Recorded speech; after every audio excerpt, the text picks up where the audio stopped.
Okay mga tato, tara samahan niyo ako muli mga tato. So yan mga tato, ang aking atin mga tato, sira-sira ang ating ano rito, oh.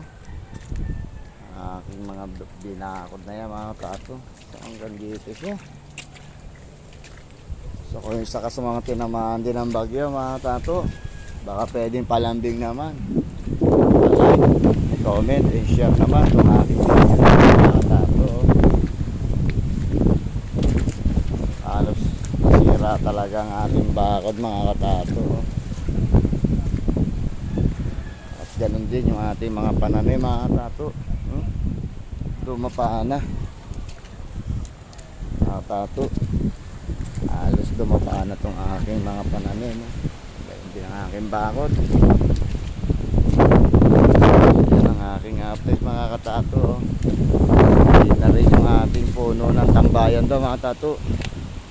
Halos nasira na ng bagyo. Hanggang dito na lang aking video mga tato. At para sa susunod ko na lang video.